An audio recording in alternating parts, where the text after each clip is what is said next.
In this video, we will work with table and cell styles within InDesign CS6.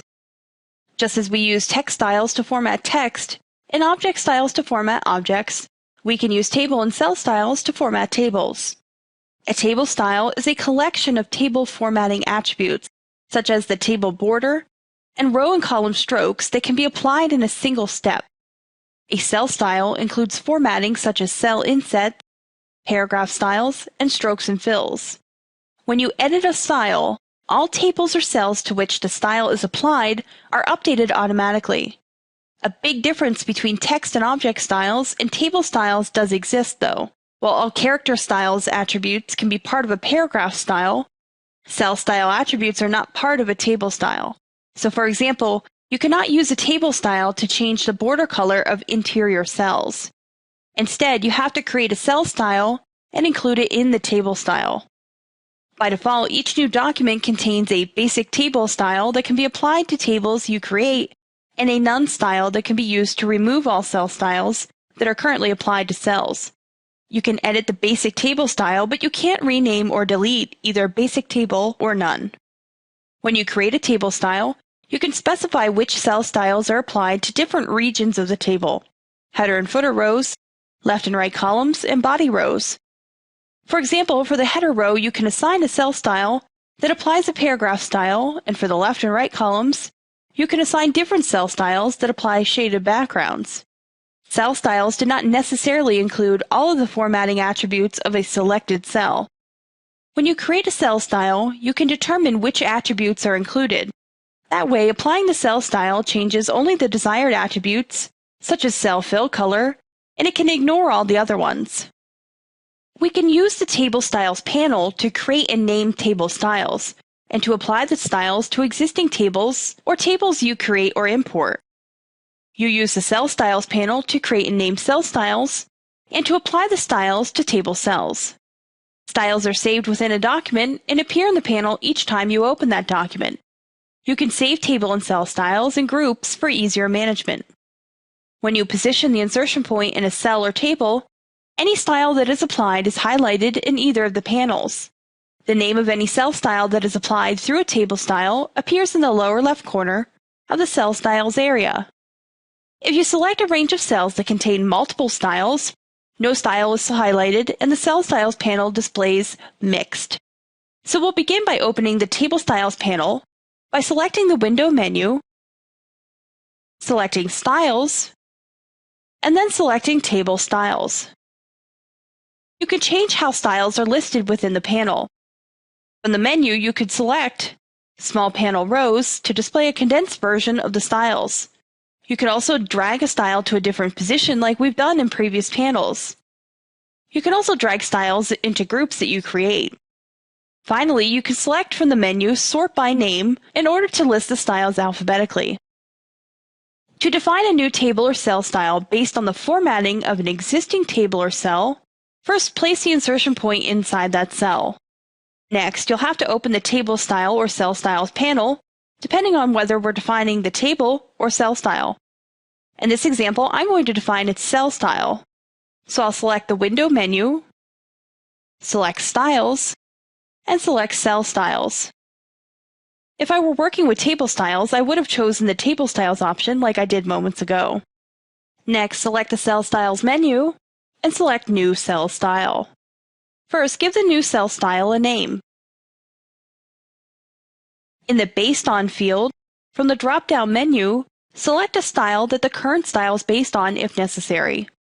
Next, you can define a style shortcut by positioning your insertion point in the shortcut text box, making sure that the numlock key is on, and then holding down any combination of Shift, Alt, or Control on a PC, or Shift, Opt, or Command on a Mac, and pressing a number on the numeric keyboard. You cannot use letters or non-keypad numbers for defining style shortcuts. To specify the formatting attributes, click a category on the left and specify the attributes that you want.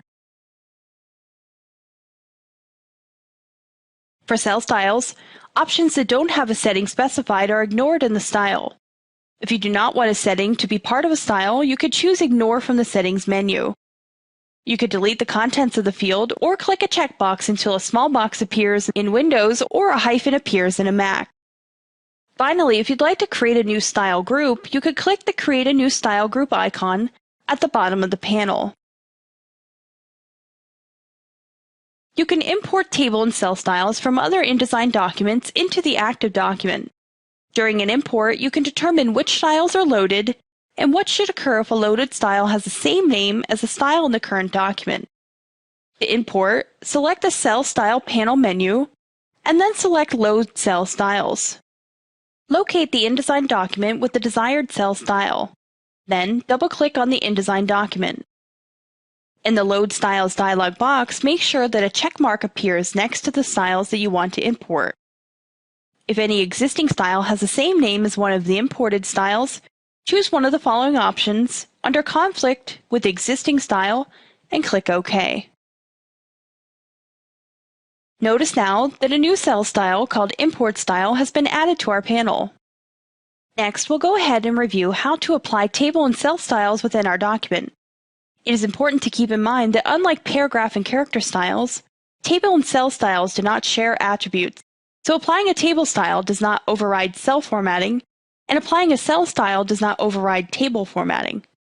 By default, applying a cell style removes formatting applied by any previous cell style, but does not remove local cell formatting.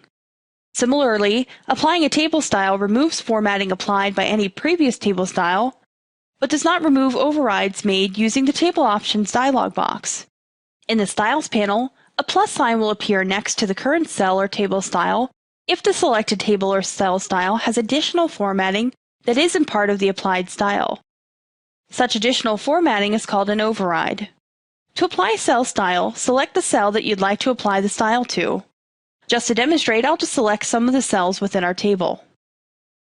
Next, you can either click the cell or table style within its respective panel, or you can press the shortcut you defined for the style when it was created.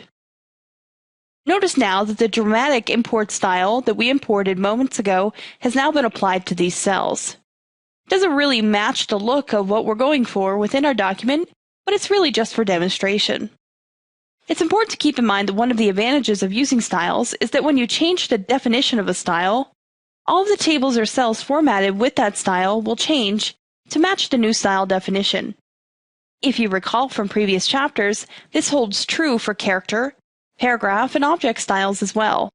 If you'd like to edit a style in the Styles panel, double-click the style or select the style, then select the Styles panel menu, and select Style Options.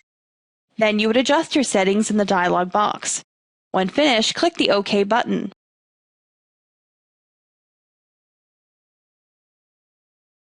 To delete a style, select the style within the panel. Then you can either select Delete Style from the panel's menu, or you could click the Delete icon at the bottom panel or drag the style to that Delete icon. Finally, you could right-click on a PC or Control-click on a Mac and choose Delete Style from the drop-down menu. Once you've deleted a style, InDesign will prompt you to replace the style. Select a style from the drop-down menu to replace it, and then click OK.